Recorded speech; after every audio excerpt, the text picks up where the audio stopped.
O senhor já disse que não há uma hierarquia das provas, mas um documento assinado, um documento confiável, ele não tem mais valor do que o testemunho, a fala de uma pessoa? É absolutamente possível no processo de trabalho que um testemunho possa elidir uma prova documental. Agora, evidentemente que a prova documental é uma prova que tem muita força probatória.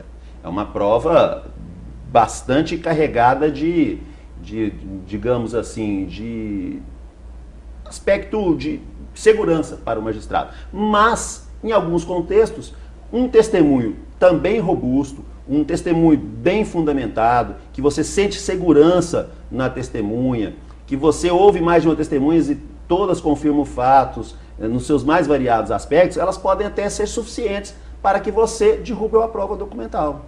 No caso de dois testemunhos contrários, nós temos numa audiência alguém que diz que a situação estava de uma forma e o outro diz exatamente o contrário. Como resolver? Essa questão acontece muito. Então a gente tem algumas técnicas para tentar solucionar. A primeira técnica, né, a mais comum, é justamente promover uma cariação entre as duas testemunhas. A princípio, uma testemunha não ouve o que a outra fala. Isso é importante, né, até para que depois você possa, num segundo momento de acariação, confrontar os depoimentos sem que elas saibam de antemão o que uma testemunha falou e o que a outra falou. E às vezes na cariação a gente já consegue extrair a verdade, a gente percebe muito claramente qual das duas testemunhas que está faltando com a verdade. Um juiz experimentado, um juiz que está todos os dias na sala de audiência há longos anos, consegue extrair elementos precisos e chegar à conclusão de qual das duas falta com a verdade. Isso é uma fórmula de solucionar. Agora, eu reconheço que nem sempre, infelizmente, a verdade real é alcançada no processo. Às vezes as testemunhas são tão mestres na arte de mentir que as duas mantêm o testemunho e você fica realmente na dúvida. É o que nós chamamos de prova dividida. Nesse caso da prova ficar dividida, o juiz não pode se eximir de decidir a questão. Ele tem que decidir. Então a primeira coisa que ele vai fazer é mandar um ofício para a Polícia Federal para apurar eventual crime de falso testemunho, né? Porque evidentemente uma das duas testemunhas mentiu. Mas na hora de decidir, o juiz vai resolver a questão por aquilo que nós chamamos de ônus da prova. Então, nós vamos ver se o ônus da prova pertencia ao autor ou ao réu, e se a prova ficou dividida, evidentemente que aquele que tinha o ônus de provar o fato não vai sair vencedor naquele objeto específico da observação do magistrado. Doutor, com relação aos recursos, que tipo de recurso o livro aborda? Todos os recursos. Eu procurei abordar todos os recursos possíveis de serem manejados no processo do trabalho. Então eu parto do recurso ordinário, que é o recurso mais comum. Posteriormente eu trato do recurso de revista. O recurso de revista já é um recurso mais restrito, um recurso extremamente complexo de ser manejado. Em que momento que ele ocorre? Em que instância que ele ocorre? Então, o recurso de revista, ele é conhecido já no Tribunal Superior do Trabalho em Brasília. Mas é no caso das partes que estão descontentes com a decisão num tribunal. Do regional. Do Tribunal Regional. Exatamente. Do regional, né? Nós temos a decisão prolatada na vara pelo magistrado, monocraticamente. Posteriormente, há um recurso ordinário. Esse processo pode chegar ao Tribunal Regional, nos desembargadores. E, posteriormente, a parte não contente com essa decisão pode se valer do Tribunal Superior do Trabalho por via de um recurso chamado recurso de revista.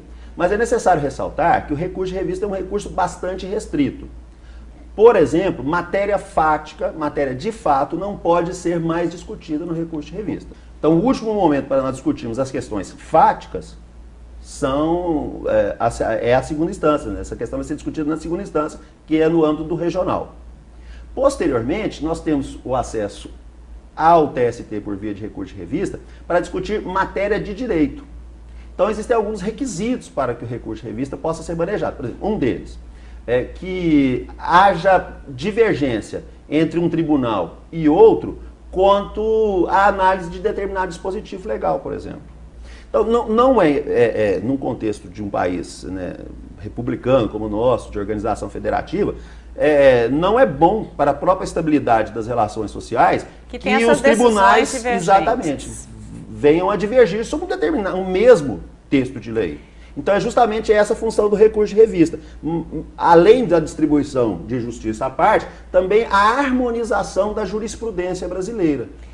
Doutor, então, então isso significa que não é todo mundo que está descontente com uma decisão de segunda instância de tribunal regional que pode recorrer a Brasília. Exatamente. Você tem que ter alguns requisitos, né? O recurso não é um recurso amplo. É um recurso muito difícil. Inclusive, é um dos recursos que eu trato com muita parcimônia, com muito cuidado na obra. A justiça, ela é muito criticada justamente pela morosidade, né? Que ela é lenta, que demora para decidir. E, de sua parte, ela se defende dizendo que a culpa não é dela, que a questão é porque há muitos recursos, a lei prevê muitos recursos. Qual que é a sua avaliação disso? Essa é, vamos dizer assim, uma meia-verdade. Eu me penitencio e acho que, de fato, a morosidade processual não pode ser atribuída tão somente aos recursos. Esse é um aspecto da questão. Nós temos dificuldades mesmo estruturais no Poder Judiciário, que também contribuem para a morosidade. Mas aqui, falando especificamente do tema que nós fomos chamados para discutir hoje, o excesso de recursos também contribui para essa morosidade. Vou até dar um exemplo aqui. O que eu acabei de dizer? Se a decisão de 2 regionais conflitar, você pode manejar um recurso de revista. Para quê? Em tese, para que o recurso de revista harmonize a jurisprudência nacional. Mas acontece que o recurso de revista é conhecido nas turmas do TST. Então pode acontecer de 2 turmas do TST também divergirem sobre um determinado fato. Nesse caso, em havendo divergência entre 2 turmas, você tem um outro recurso, que é o recurso de embargos, os chamados embargos que são dirigidos à sessão de dissídios individuais do TST, para que a sessão de dissídios individuais do TST possa harmonizar decisões conflitantes de uma mesma turma. Daí você começa a perceber que o nosso sistema, se é que eu posso cometer aqui um excesso, é um tanto quanto esquizofrênico.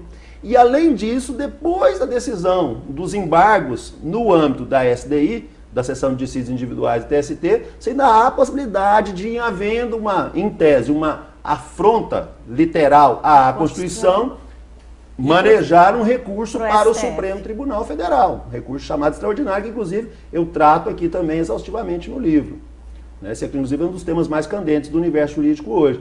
Então, assim, um processo como o trabalhista, em que você está litigando por verbas de conteúdo alimentar, pode nascer, por exemplo, na Vara do Trabalho de São Félix do Araguaia, da qual já fui titular com muita honra, passar por Cuiabá, ir a Brasília no TST, depois continuar em Brasília e ir no Supremo Tribunal Federal. Depois desse longo percurso, é que o processo voltaria para a vara para começar a ser executado. E aí começa todo o tormento novamente, porque na fase de execução você também pode manejar alguns recursos, como por exemplo o agravo de petição, que eu também trato no livro exaustivamente. Então você pode continuar a ter uma via crucis aí. Em tese, um processo de execução, embora de maneira bastante restrita, pode chegar também a Brasília. Em algumas situações bastante restritas, mas ele pode chegar também. Mas assim, o legislador tem tido alguns avanços sobre isso, essa questão. Eu trato também sobre isso no livro. Nós temos, por exemplo, o artigo 557 do CPC, que permite hoje ao relator do processo no tribunal decidir a questão monocraticamente, acelerando a decisão. O recurso extraordinário hoje é bastante restrito, né? A parte tem que demonstrar o que nós chamamos de repercussão, existência de repercussão geral. Ou seja, aquele recurso, para ser conhecido pelo Supremo Tribunal Federal, mais do que as partes, tem que interessar a toda a sociedade, seja por um motivo de relevância política, social, econômica, jurídica. Então, o legislador hoje está repensando essa questão. Eu trato disso no livro, com bastante cuidado. Então, a gente tem hoje sinais de melhora na legislação, mas ela precisa, de fato, ser repensada ainda mais. Doutor, provas e recursos são temas mesmo, pela nossa conversa aqui, pelo tempo que a gente demandaria para falar sobre tudo, realmente espinhoso. Não, extremamente espinhoso e apaixonante. Você vê que eu comecei a entrevista tímido e agora já me soltei, que eu começo a falar do que eu gosto, eu vou me soltando. Eu adoro, são temas muito interessantes. Justamente por serem espinhosos, são temas apaixonantes. E esse livro, doutor, ele foi editado pela LTR. Sim. Como ter acesso? As livrarias em Mato Grosso têm acesso? Onde obter? Sim, o livro hoje pode ser adquirido tanto nas livrarias quanto na internet. Na internet ele pode ser adquirido no site da LTE, em algumas outras livrarias também jurídicas do país, e também pode ser adquirido nas livrarias. Mas quem quiser adquiri-lo pode tratar disso diretamente comigo ou mesmo ir à sede da Amatra, da nossa associação, da Amatra 23, porque lá também eu deixei exemplares para serem ofertados aos potenciais interessados na obra. Doutor, muitíssimo obrigada pela sua participação aqui com a gente e chegamos ao fim de mais um Trabalho em Revista.